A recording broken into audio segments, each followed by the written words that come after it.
Fala, meus caros, tudo bem? Como vocês estão? Aqui quem fala é o Elvis e nesse vídeo nós daremos sequência à correção, nós daremos início, na verdade, à correção dos exercícios de fixação de PA, de progressão aritmética, certo? Então vem comigo que vai ser bem interessante. Nesse vídeo eu pretendo corrigir o exercício 11, 12 e 13. Então bora lá. 11. Determine a razão. Já para aqui, caras. O que é a razão mesmo numa progressão aritmética? A razão é a constante que se soma a um termo para se obter o termo sucessor.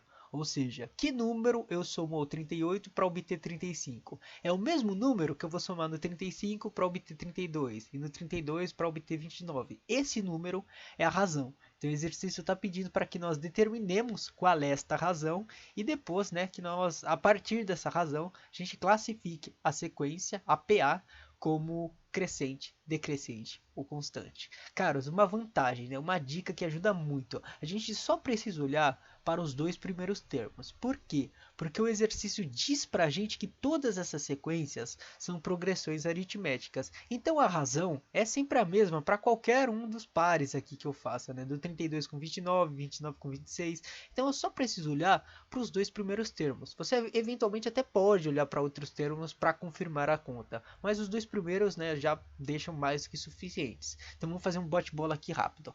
Item A.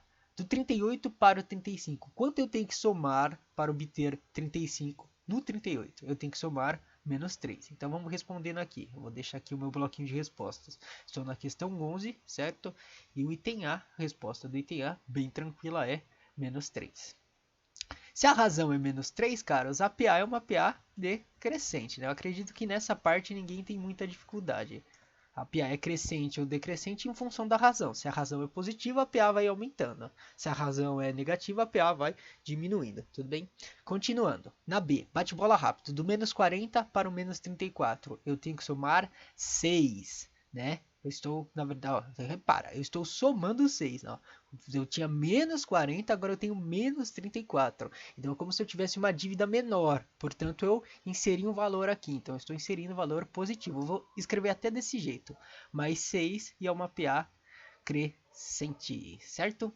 Maravilha. No item C, caros, no item C é bem de boa, né? Quanto que está aumentando de 1 sobre 7 para 1 sobre 7? Nada.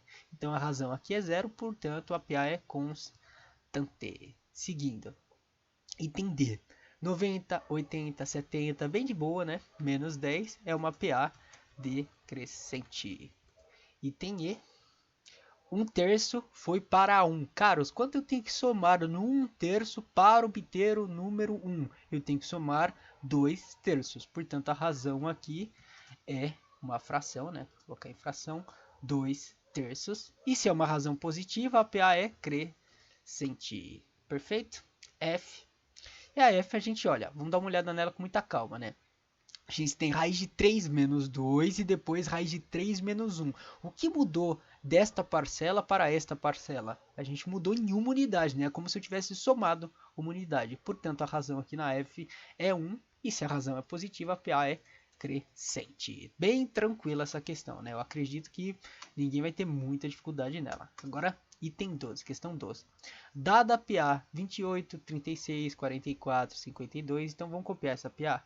A PA é 28, 36, 54, é isso mesmo? 28, 36, 44 e 52, né? Isso. E ela continua ad infinito. Então temos aqui 28, 36, 44, 32, 52.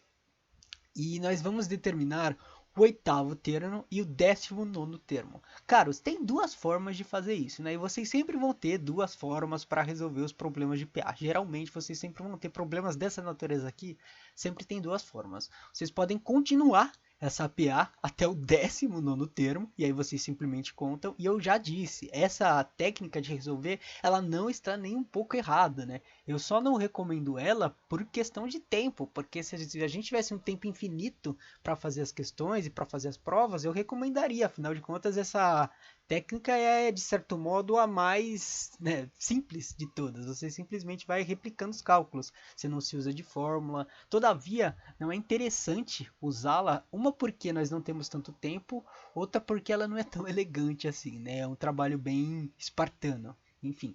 Então nós vamos determinar a lei, né, do termo geral dessa PA. Alguns alunos ainda não entenderam de fato o que é a lei do termo geral, então eu vou usar esse vídeo para dar uma pequena revisão disso.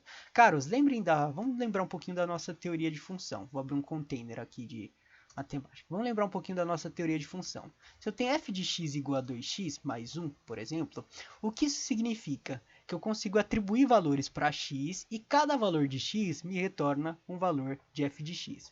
Por exemplo, quanto que é f de 2? Usando esta função aqui, é 2 vezes 2 mais 1, que é igual a 5. Significa que quando x vale 2, o y vale 5. E a gente já aprendeu que esse x e esse y, eles podem significar um monte de coisas. O x pode estar em unidade de tempo, ele pode ser dinheiro, ele pode ser uma quantidade de produtos, de itens, enfim. E o y também, né? Isso é uma função. A gente pode relacionar uma coisa com outra coisa. As progressões aritméticas também são funções. O que muda é que a gente muda um pouquinho a notação delas, né? O f de x na progressão aritmética, ele está fazendo o papel do an, né? E o x está fazendo o papel do n, é só isso. Então a gente atribui valores de n e para cada valor de n nós temos um valor de an. Quais são as diferenças disso daqui? A primeira diferença é que o n ele só pode ser um número natural. Então a gente não pode ter número negativo e a gente não pode ter número quebrado. Acredito que isso não é problema para nenhum de vocês, né? Na verdade, vocês até preferem lidar com números naturais, né? É um pouquinho mais fácil de fazer as contas e de fato é. E o AN, ele é a posição do termo. Então, só para vocês entenderem aqui, nessa primeira sequência, quando eu coloco n igual a 3, por exemplo, olhando para essa sequência aqui, eu já sei de cara que o AN, né, quando o n é 3, ou seja, o A3 é igual a 44. Por quê? O n diz respeito à posição do termo e o AN diz respeito ao valor do termo. Ou seja, se a gente descobrir qual é a formulinha AN igual a alguma coisa aqui, a gente consegue simplesmente colocar esses valores de n, esses valores de m, ou seja, n igual a 8 e n igual a 19, e fazer uma conta só, em vez de ficar fazendo várias contas até chegar no 19, certo? Então, enfim, vamos lá agora. Ficou um pouquinho grande esse vídeo por causa dessas considerações, mas é importante, né? Porque esse é um assunto novo, então eu acredito que é interessante eu caminhar um pouco mais devagar. Enfim, vamos dar uma olhada agora. A gente sabe que a expressão do termo geral da PA é sempre AN é igual a A1 mais N menos 1 vezes a razão. Isso é uma fórmula, a gente já conversou sobre essa fórmula na aula de expositiva de progressão aritmética. Agora, a primeira coisa que a gente tem que fazer antes de começar é descobrir qual é a fórmula AN desta sequência. Toda sequência tem uma fórmula AN. Da mesma forma que todo gráfico tem o seu f de x, né? Alguns são 3x mais 1, outros são menos 5x mais 6, enfim.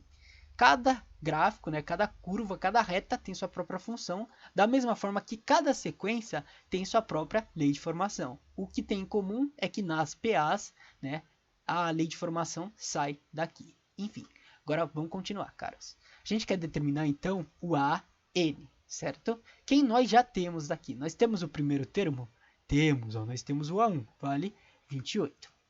O n, lembra que o n a gente não quer determinar, o n é o x, né? A gente quer literalmente descobrir uma fórmula em função de n, então nós não queremos determinar o n, então continua n menos 1. E quem é a razão nesta PA aqui? O quanto está sendo somado a cada termo para que se obtenha o próximo termo? Eu estou somando 8, né? De 28 para 36 eu somo 8, 36 para 44 eu somo 8, então a razão é 8. É só fazer a distributiva aqui e organizar esses cálculos. Ó, vem comigo. A n é igual a 28 mais 8n menos 8, certo? Ó, fiz a distributiva aqui. 8n menos 8. Eu posso somar esse menos 8 com esse 28. Vamos fazer nessa mesma linha? Então, vou ter aqui, né? 8n mais 20. O que isso significa, caros? Que a fórmula, né, que dá qualquer termo desta sequência aqui é 8n mais 20. Então, eu vou colocar isso aqui, ó. A fórmula que dá qualquer termo dessa sequência é 8n mais 20. Então, a n é igual a 8n mais 20. Ó, faz o teste. Quando n é igual a 1, isso daqui vai dar 28. Quando n é igual a 2, isso daqui vai dar 36. N igual a 3, isso daqui vai dar 8 vezes 3, né? 8 vezes 3 é 24, mais 20, 44. Enfim, então a gente consegue aqui demonstrar empiricamente que essa fórmula está funcionando. Agora acabou o problema, né? O exercício pede para que determinemos o oitavo termo, é só colocar n igual a 8. Então, a de 8 é 8 vezes 8 mais 20. Certo, caros? 8 vezes 8 é 64, então a gente tem aqui 84. Lindo, maravilhoso. Agora, o exercício pede para que determinemos o A19. Percebe que depois que você acha a lei de formação, fica muito tranquilo fazer as contas, né? O processo ele fica muito agilizado. Enfim, a gente vai fazer aqui 19 vezes 8 mais 20. 19 vezes 8, caras, isso daqui vai dar 152. 152 mais 20, a gente vai ter 172. Então tá aqui respondido o item 12, certo?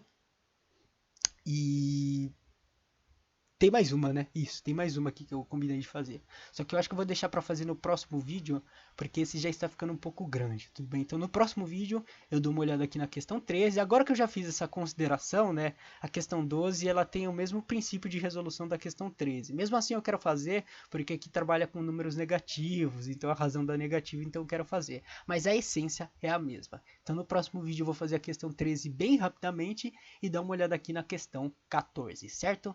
Abração.